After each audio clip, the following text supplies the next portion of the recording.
তো লেআউট প্ল্যানটা কি F1, একটা এরপরে লেখা আছে C2 F2, এরপর লেখা আছে C3 F2। এখানে সাইজ সি দিয়ে সাইজ কি কি বোঝানো লেখা আছে হয়েছে? এখানে? Below GB 15 inch by 15 inch. F2 size হচ্ছে 6 ফিট বাই 6 ফিট। সর্বপ্রথম এই যে ড্রয়িংটা আছে, এটা একটা 3 তলা বিল্ডিং এর ড্রয়িং। সেটা হচ্ছে একটা আবাসিক ভবনের, যেখানে লেখা আছে structural working drawing project processed 3 storied residential building. এটা একটা 3 তলা ভবনের এই ড্রয়িং। এই কাজটা আমি করেছি। এক্ষেত্রে প্রথম দিকে কিছু পেজ আছে, এই পেজগুলা আমি পরে বুঝিয়ে। এখানে দেখেন আমাদের সর্বপ্রথম যেখান থেকে আমরা শুরু করব,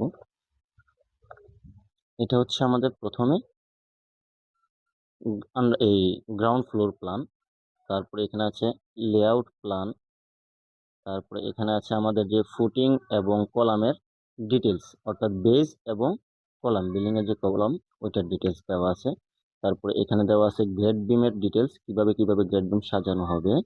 তারপরে এখানে হচ্ছে আমাদের গ্রেড বিমের রডের সেকশনগুলো দেওয়া আছে এখানে।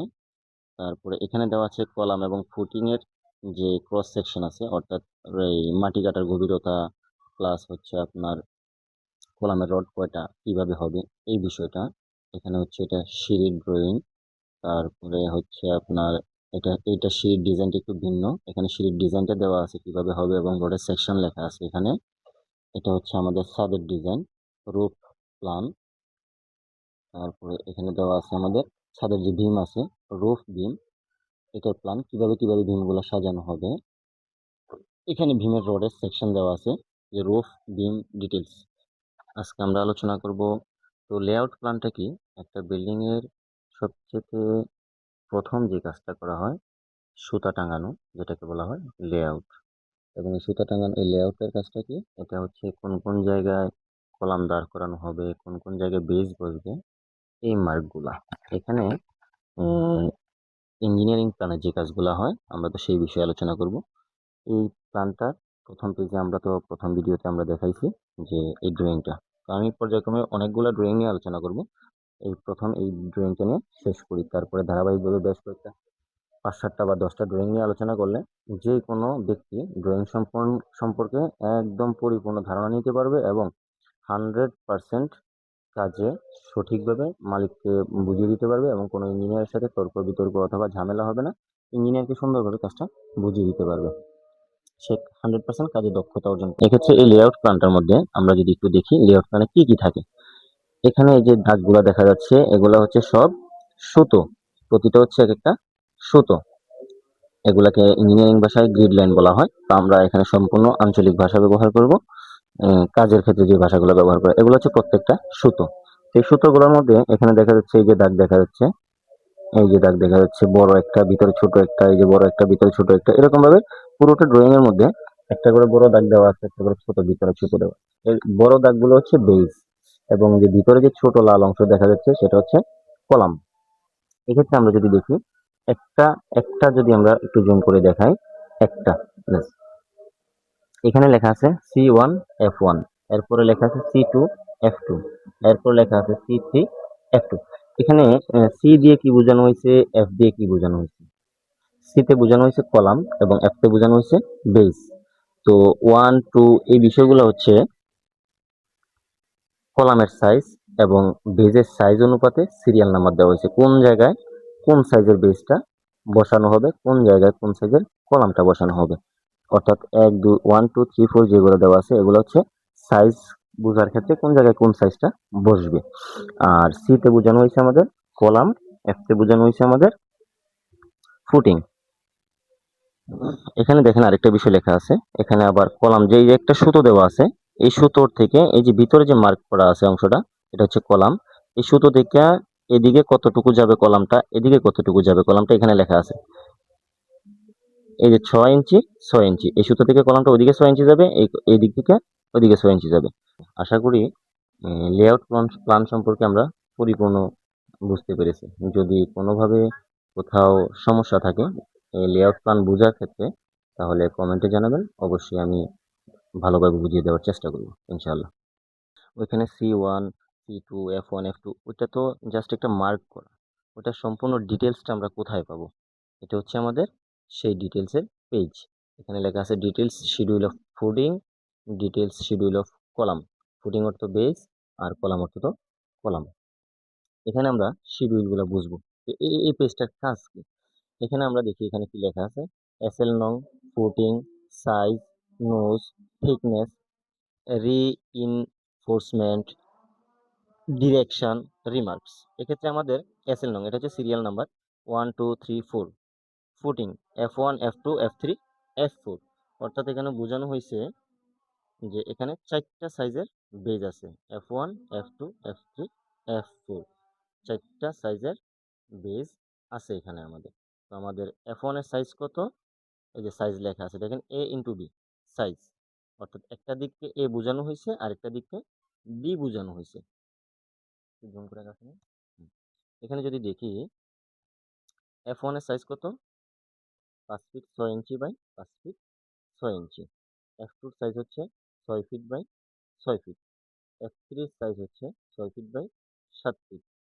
F4 এর সাইজ হচ্ছে 6 feet by 7 feet by 7 feet. অর্থাৎ এখানে আমরা বুঝলাম কি, F1 F2 F3 F4 এটার টোটাল ডিটেলস আমরা এখানে পেলাম কি, বেজের সাইজ। এবং এটার পাশাপাশি আরো বিষয় আছে দেখেন, এখানে নোজ। নোজ বলতে সংখ্যা বোঝানো হয়েছে যে 5 ফিট 5.5 ফিট বাই 5.5 ফিট কয়টা বেজ আছে? 6টা। 6 ফিট বাই 6 ফিট কয়টা বেজ আছে? 6টা।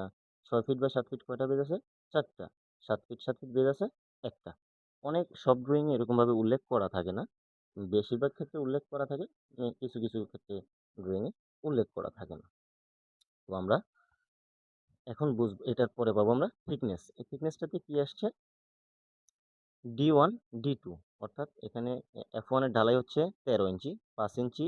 D2 এটা হচ্ছে আপনার টেপার ঢালাই বলে আর কি, যেটাকে টেম্পারও বলে অনেক জায়গাতে টেপারও বলা হয়।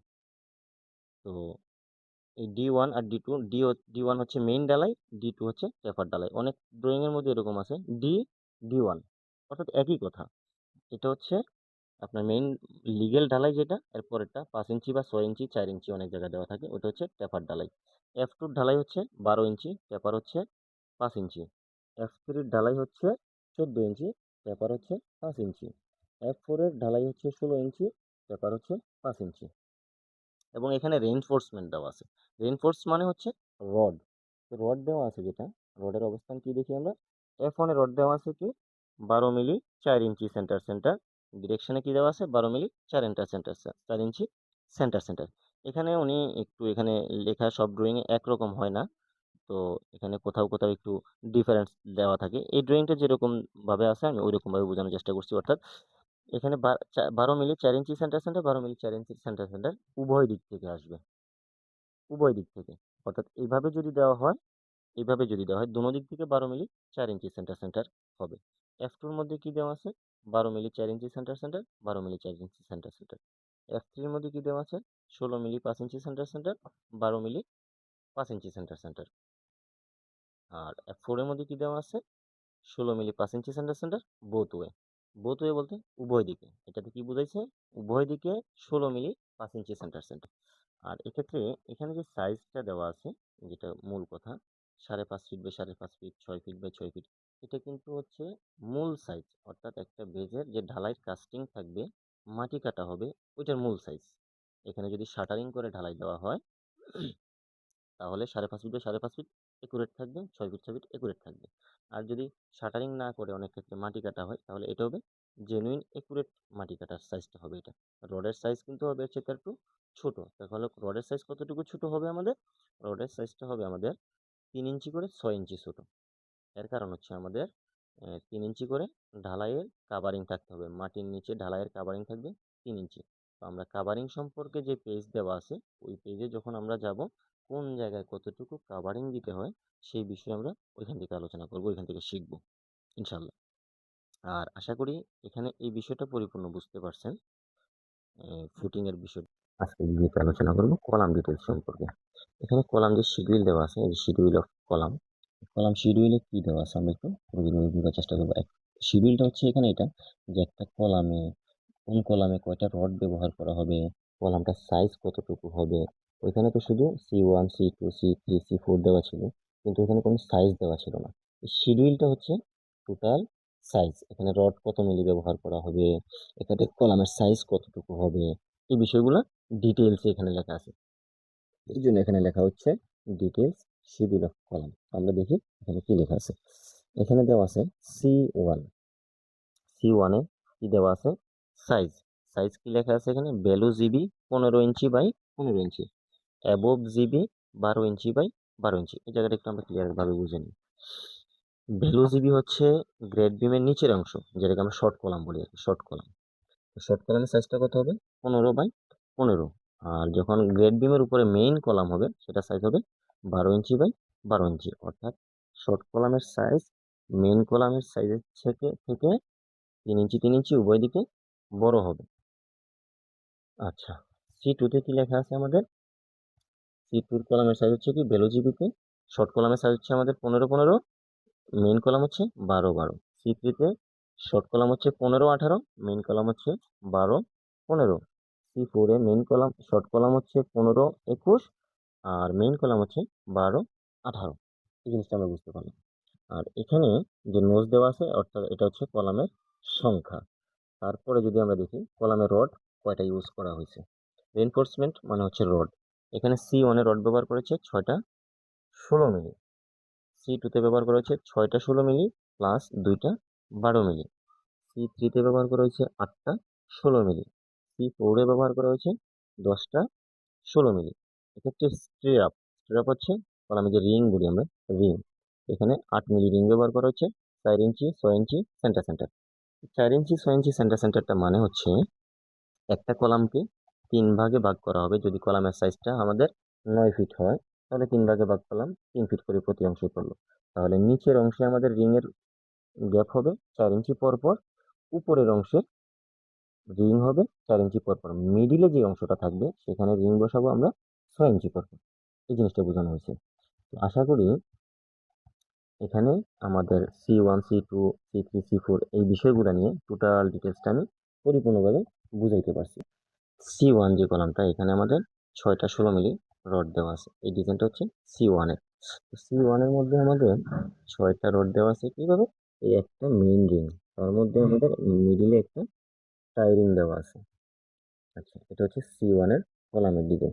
তারপর আমরা যে ডিজাইনটা দেখতে পাচ্ছি এটা হচ্ছে C2 তে আমাদের কি দেওয়া আছে আমরা যদি দেখি এখানে ডিটেলসে, C2 তে দেওয়া আছে আমাদের 6টা 16 মিলি প্লাস 2টা 12 মিলি। এখানে 6টা 16 মিলি, 4টা হচ্ছে 16 মিলি 4 দিকে 4 কর্নারে, আর সেন্টারে 2টা হচ্ছে 16 মিলি। এই যে নীল কালার হালকা নীল করা দেখা যাচ্ছে এই দুটো হচ্ছে 12 মিলি। এটাকে আমরা রৈতন রিং বলি, ডাবল রিং এর কাজে। এখানে রৈতন রিং দিয়ে এটাকে আটকে দেওয়া হচ্ছে, অর্থাৎ একটা মেইন রিং আর একটা এক্সট্রা রিং ভিতরে বসানো হচ্ছে, যাতে করে এই কর্নারের মধ্যে রডগুলো ভালোভাবে আটকিয়ে যায় এবং ভূমিকম্পের কারণে যেন কলামের রডগুলো কোনোভাবে বেরোতে না পারে। C3 তে আমাদের কি আছে দেখা যাচ্ছে, এখানে C3 তে দেওয়া আছে আমাদের 8টা 16 মিলি, অর্থাৎ এখানে যে 3টা 6টা আর 2টা 8টা, এই 8টা রডকে প্রথমে একটা রিং দিয়ে আটকানো হয়েছে, তারপরে ভিতরে আরেকটা রৈতন রিং দিয়ে আটকানো হয়েছে। তারপরে কলামটা যদি আমরা দেখি, C4 আমাদের 10টা 16 মিলি রড আছে। এখানে দেখেন 4টা রড, ওইখানে দেখেন 4টা রড, 8টা, এই সেন্টারে 2টা, 10টা রড। তো এই 10টা রডকে তারা প্রথমে একটা রিং দিয়ে আটকানো হয়েছে, তারপরে মিডিলে এইখান থেকে এখানে একটা ছোট পকেট রিং দেওয়া হয়েছে, তারপর আড়াআড়ি ভাবে আরেকটা টাই রিং দেওয়া হয়েছে, অর্থাৎ এই কলামটাতে 3টা রিং ব্যবহার করছে। তাহলে আমাদের এখানে যে কলাম যে বাঁধার কাজ হবে, সর্বপ্রথম এই কলামটা কিভাবে বাঁধানো হবে, যে রিং কিভাবে বসানো হবে, কি কি সাইজের রিং আছে, প্রত্যেকটা বিষয় এখানে আমরা বুঝতে পারলাম। যদি এই কাজগুলো আমরা না বুঝি তাহলে সঠিকভাবে কোনোভাবেই কলামগুলো বাঁধাই করতে পারবো না, সেক্ষেত্রে আমাদের কাজে ভুল হবে এবং ইঞ্জিনিয়ারকে কাজ বুঝিয়ে দিতে পারবো না। শতভাগ ড্রয়িং নিয়ে কাজ করলে, ড্রয়িং বুঝতে পারলে সেক্ষেত্রে 100% ভাবে কাজ বুঝে নেওয়া যায় এবং কাজের দক্ষতা যখন ভালো থাকবে, ভালো ভালো কাজে আগানো যাবে। তো আশা করি সকলেই ফুটিং এবং কলাম সম্পর্কে সম্পূর্ণ কিছু বুঝতে পারছেন।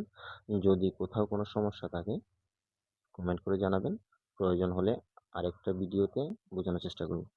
তো ধন্যবাদ সবাইকে, ভালো থাকবেন।